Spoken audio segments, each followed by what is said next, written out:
Hey, How you doing today, Lennon? doing great. I'm awake. I'm alive.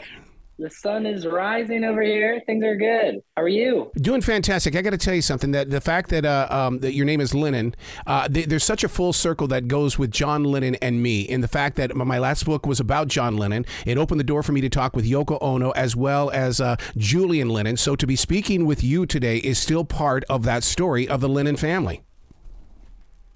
Wow, I love that.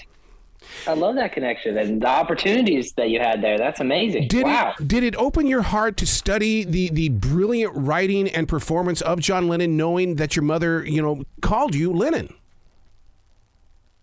Oh, yeah. I think that the maturity of that has developed. It started probably just listening to him and being in awe of that, and then discovering the writings, and then going deeper into, his solo work. As I've gotten older, it's been like a whole lifelong process, and I'm sure it will continue to be. Yeah, it's going to stick with you. And I think there was a side of him that he knew that it wasn't about the now, it was about where's it going to be planted in your future. And because everything that especially with his doodling, that becomes the artwork. When you go to a gallery to look at his artwork, you know that this is going to last another 1,000 years. Wow. Yeah, definitely. We were just talking about this. It's almost like there's an urgency in a lot of the things that he did. It was always progressing and growing. And like you said, kind of, I don't know if he realized it or what, because it seems like he had a lot of self-loathing, and I don't know if he ever accepted himself, but man, it sure seems like he knew that he was creating it to be around forever. So it's really impressive. What is the process of you writing music? How do you bring a song to life? Is it just a sentence that hits you first? Is it a guitar riff? How does music come to life in your journey? When it is just a sentence, that's the easiest, because then I have an idea that I can go around. Usually it's accompanied with like a hook or the melody that I'm the most excited about, and I can just start with that. Usually how it happens, though, is I'll just be playing on my guitar, and I'll find something that I like. And again, I'll find like a melody that usually doesn't have words, and I'll try and find what that sounds closest to, and then go from there, which takes a lot longer and sometimes takes, months. But so it's kind of those two main ways. It's either a sentence and it gets done right away, or it's with my guitar and it takes a lot longer. I always hear these stories of guitarists who it's a riff will come to them while they're driving and they'll hurry up and record it into their phone. And I always sit there and say, man, if a guitarist's phone was lost and somebody found it, would they take that guitar riff and call it their favorite song? Right. And my phone is no different. You could take a look at it, and there's literally thousands of voice memos, and I wouldn't want anyone to find it, because I don't think that people will understand what it is you're doing, because me just leaning into it and mumbling stuff usually, or the guitar riffs wouldn't really make a lot of sense without the context. So I don't think that people would, it'd be their favorite song, because I think you need the songwriter to like at least flush it out before people can understand what it is they're dealing with. Yeah, because crafting a song is like a joke. You've got to keep working at it, play it live. Okay, I'm going to change it here. I'm going to do this here. Yeah, and it never ends. Just like, we were talking about with John Lennon, if you listen to any artist that sings their songs over a long time, a lot of times, they'll keep changing it in the live versions or in the later recorded versions. And I tend to like those versions better, because then they've really had time to sit with the song and it means more to them now. And it's a lot of like emotional nuance as songs go on for the people that write them. Well, you're so right about that, because even the group Foreigner will do that. They do a song called Jukebox Hero, and when they perform it live, somewhere in that song they're going to go into a major league classic rock hit. It could be from Led Zeppelin, it could be from anybody, and all of a sudden you're going, my God, how did you guys even transition into this? Musicians are just brilliant when it comes to creativity. Yeah, it's a blessing and a curse kind of thing, but I think it's especially interesting when the lyrics change over time. It's one thing to change the melody, and I think part of that is just if you're singing it 1,000 times, then you want to do something different. But I think when they change the lyrics, especially just in live versions, I always try and wonder, like, what was it that, made them change it? Maybe their mind changed or whatever, but I always think that's fascinating. Have you had those moments inside the studio where the engineer kind of looks at you and says, hey, can you retweak that sentence there? Because I know that you lived it and you're trying to share the story, but I think it needs to be tweaked so it can fit better into the song. When I've been recording it, I've always wanted something like that with the producer. I've always kind of wanted them to be more critical. I think usually they just trust me, but just yesterday I was in a writing session with somebody else from the show this season who did challenge me on some lyrics, and always grateful for that, because I think that they're always right. I mean, I love criticism when it comes to music because I just don't get it a lot. I think people are nervous to do that because a lot of times there is no right answer, right? But I know that like how you get better is by learning from others. And so I like when people have suggestions like that for me, for sure. I love the fact that you talked about that you're collaborating with somebody else on the show, because I mean, even though it is a competition, the thing about it is, though, to me, it's like band camp. It's all of these creative minds, writers and performers that are coming together, and this energy is in one place. Yeah, you couldn't be more right. And I think musicians always gravitate towards each other, and being in an extremely high pressure situation that The Voice is bonds you even closer. And so now you have all this, you might be from totally different parts of the country, but you have this shared experience all of a sudden. So far that's been life-changing for sure. Living out there in Phoenix, Arizona, I'll tell you what, there was a radio station that wanted me to come out there and jock for them. And the thing is, though, I was so excited about moving to Phoenix because I heard so many positive things. But the moment I came off that airplane and didn't see all the green grass and everything, I was like, I'm not moving here. How do you survive out there? Yeah, it's funny that you mentioned not seeing the green and not being able to do it, because I think a lot of my friends feel that way. When we go up north and we see the green in Flagstaff, it kind of is like we can take a deep breath. It feels like we can survive up there or something. I think for me, growing up in Delaware, where it's like green everywhere and just meadows and kind of flat land, for me, I wanted, I don't know, growing up and seeing the mountains, especially in Seattle and Arizona, part of me just felt like there's a sense of adventure to that. And so looking at the desert, I think it reminds me every day that I don't know, that I made that move, that I left Delaware where it was safe, considered safe, yeah. I guess. Yeah. And that's kind of what it feels like to me. I enjoy the desert scenery because I think part of that is the danger that's associated with it, but it's also just always so interesting and vast and all of that. Man, you speak of those mountains around the Seattle area. I mean, across from the Puget Sound, you have the Cascades. Behind Seattle, you've got Mount Rainier. My God, what a great songwriting place. Exactly. That's exactly what it's served for me as well. I mean, the first time flying over there and seeing Mount Rainier from my airplane window was a huge life-changing moment, because I was like, these things existed the whole time. I'd never seen anything like that.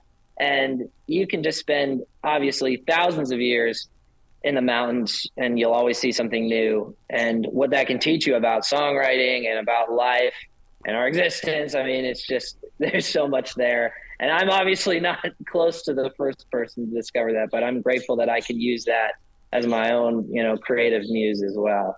What part of Idaho were you living in? I was in a town close to Idaho Falls. Ooh. It was a college town in Rexburg, so close to Yellowstone and close to Jackson as well. Yeah, because I grew up in the state of Montana, and my sister lived in Jackson. So, my God, you were in that. It seems like you're attracted to places that are so unbelievably beautiful, because a desert is beautiful, and so I mean, it's just amazing where you're growing up and where you're traveling to. Right. No, and I think, again, just growing up in Delaware and not having really mountains in that state anyways, there's nothing that I could drive to and go hiking and see these incredible wonders. And I think it's crazy because I think a lot of people, maybe they'll go to Jackson Hole once in their life or a couple times. And for me, that's when I felt most alive, is when I'm writing songs or when I'm playing music or when I'm at one of those places. And so I think I've just strategically tried to line up my life so it's full of those things always. Are you journaling this journey right now in the way that one day you're going to look back and you're going to go, wow, this is what I lived when I was on NBC's The Voice, and it's all in your handwriting in a journal? Specifically, no. But Errol, I think that you're onto something. I definitely have through videos and through pictures and my own thoughts, but I think you're right. I think I need to get those down because, man, it fades fast and there's so much going on. It can be overwhelming.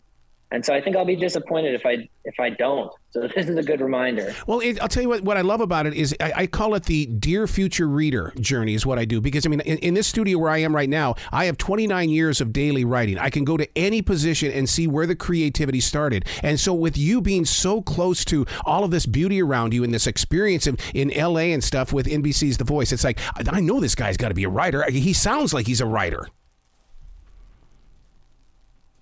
Yeah, no, and I think it's just something that, as you practice, obviously, I'm sure you can tell me that it gets better. I think that's one thing that slowed me down is when it comes to writing music, I feel like I've got good strengths. When it comes to articulating, I've got that strength. But when it comes to putting it down for myself, that's where I run into some, I don't know if it's motivational roadblocks or just not feeling like it's that interesting. But I think it's something that I should fight through for sure, because I'm going to want to look back on it for continued inspiration. Well, John Lennon locked himself up in that Dakota, and the reason why is because he said that he had writer's block, but then it was Johnny Resnick of the Goo Goo Dolls that told me, he says, there's no such thing as writer's block, because what happens is that you just think everything sucks. And that's one of the hardest things that you've got to get through is that, okay, today I'm going to give myself permission to suck. Okay, I'm fine. All right, let's create, because I was born to create. Yeah, that's interesting. I've never heard it in that perspective. And luckily, it's not something I've dealt with too severely, but I think that it is always true that you're never aware of how good something is, and if it's just you doing it. So I wonder partially too, if you are isolating yourself, and you don't have feedback from other people, then you probably are more inclined to think that everything you're doing sucks. Because I don't know about for other creatives, but for me, until somebody else that I respect can give their opinion on it and think that it's good, I really have no idea if it's good or not. It's hard for me to make that judgment on my own. You know what's cool about watching you on NBC's The Voice, Lennon, is the fact that at 27 years old, you're one of the youngest people on the show. And it's like, I love the fact that this year there seems to be a wide variety of ages, but you're one of the youngest ones, dude. Yeah, that feels good. Especially, I just honestly, Arrow, feel lucky more than anything else because I get to know all of the journeys of my friends and how much long suffering they put into this. Yes. And just getting a shot to be heard, whether it's on a show like this or whether it's touring or writing music. And a lot of them have been struggling a lot longer than I have for them to get their shot. And so I just feel so lucky that, it happened for me in an easier way. And in a younger way, it's just felt like the craziest thing, but I've been really thankful for it. What is it like for you to be on that live stage? I crave it. I'm addicted to it. I've got to have it, and I go insane if I don't have it. What about you? Yeah, there's no other way. I mean, it just feels right when you're up there. I feel like it's not even something that maybe you can work on stage presence and you can work on confidence and other things like that, but I just feel lucky that when I am up on stage, whether it's a crowd of 50 people out there, 10 people out there, or, a bigger crowd, it just feels like what I'm supposed to be doing. Yeah, because as that creative person, I mean, it's like you do hold the power. If you stop, their lives are affected. So you don't stop because you're affecting them in a different way. Yeah, you really have to step into that role of like, the spotlight is on me and it's okay that it is. This is the time for that. I think I try to be aware of when to not do that. Yeah. I think there's people that don't maybe know the difference and they're always looking to take the spotlight. And for me, if it's not an appropriate time to be the center of attention, I would never want to be. And so I think that's why I love the stage so much, is that is the perfect time. And it just feels like, okay, this is the time we have to make the most of being alive. And again, the most that I've ever felt alive is up on a stage, especially a bigger stage like that. So I just feel lucky that I'm the type of person that I guess can perform, because I don't think that even has so much to do with me. I just know that when it's time, it feels right. Yep. And it's the best. Yep. What's the most important lesson that you've learned? It doesn't have to be from the coaches. It could be just somebody that you've collaborated with, but there's always a seed that's planted in your new journey. Absolutely. I think the most important thing, and there have been a lot, so it's a tough one to narrow it down, but I think it'll be the key for the rest of my life, is that this is what I need to be doing. Yeah. There's no reason to doubt myself anymore. And however many people, the fact that I get to affect anyone, and this new influx of people that are interested in what I'm doing with my music has been so beautiful. And to just have the confidence that this is what I'm here for. I don't need to know the why even, or the how especially, but that this is the reason that I'm alive, and I'm going to keep doing it. Wow. Lennon, you got to come back to this show anytime in the future. The door is always going to be open for you, because I love your journey, and I just can't wait to watch you continue to grow. Harold, thank you so much, man. I'm excited to check out your book about John Lennon, especially. Thank you for chatting with me. The book is called Scrambled Eggs. So you keep an eye. And what it is that I base it on that John Lennon is still alive, but he's got Alzheimer's. And what happened is that once people found out that I was writing a book like this, Glenn Campbell's family reached out to me, and Glenn had Alzheimer's. And so it opened up a whole entire journey. But that's what it's in. Wow. And and the way I describe it is, it's 53 pieces of poetry that happen to tell a story, because only John Lennon could write it in poetic form. So I really tried to study his words and then bring a book to life. That's amazing. Yeah, I can't wait to check it out. Excellent. Will you be brilliant today, okay, sir? Harold, thanks so much, man. Great talking to you.